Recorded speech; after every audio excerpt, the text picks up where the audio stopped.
Hello दोस्तों, एक बार फिर से स्वागत है आपका हमारे यूट्यूब चैनल पर। दोस्तों, वीडियो में आगे बढ़ने से पहले मैं नए दोस्तों से कहूँगा कि आप हमारे यूट्यूब चैनल को सब्सक्राइब जरूर करें।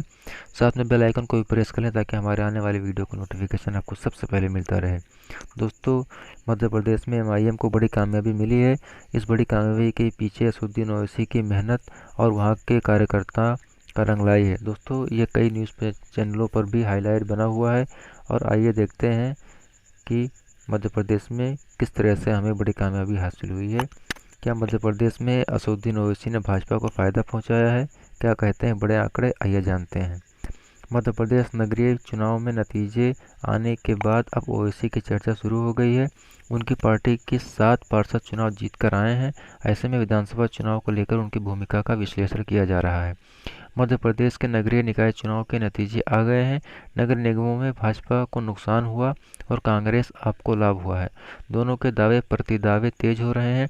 इधर शोर के बीच दबे पांव असदुद्दीन ओवैसी की पार्टी ऑल इंडिया मजलिस इत्तेहादुल मुस्लिमीन ने भी मध्य प्रदेश में पार्षद की 7 सीटें जीतकर आम दर्ज करा दी है।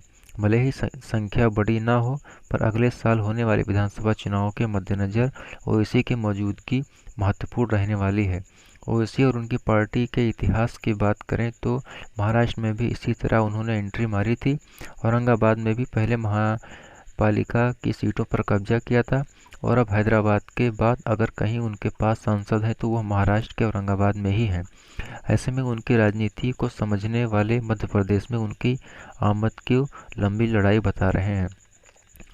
पहले जानते हैं ओवैसी का मध्य प्रदेश में क्या है इतिहास और क्या उनको कामयाबी मिली।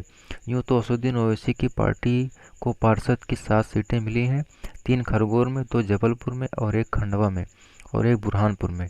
इसके साथ ही खंडवा और बुरहानपुर में पार्टी के मेयर कैंडिडेट तीसरे स्थान पर रहे। इन दोनों ही जगहों पर भाजपा की जीत को कहीं न कहीं एमआईएम ने प्रभावित किया है। बुरहानपुर में भले ही भाजपा की माधुरी पटेल ने कांग्रेस की शहनाज बानो को 572 वोट से हराया है।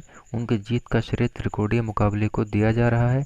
एआईएमआईएम की शाइस्ता सोहेल हाशमी ने 10,000 से अधिक वोट हासिल किए हैं, जिसने भाजपा की जीत की राह साफ की।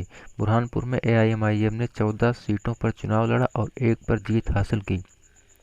पार्टी के रफीक अहमद ने कड़े मुकाबले में निर्दलीय उम्मीदवार शहजाद नूर को वार्ड नंबर 2 से 156 वोट से हराया। खंडवा में भी एआईएमआईएम के मेयर कैंडिडेट भाजपा उम्मीदवार को जीत में मदद की। एआईएमआईएम कैंडिडेट कनीज बी ने 9,601 वोट हासिल किए।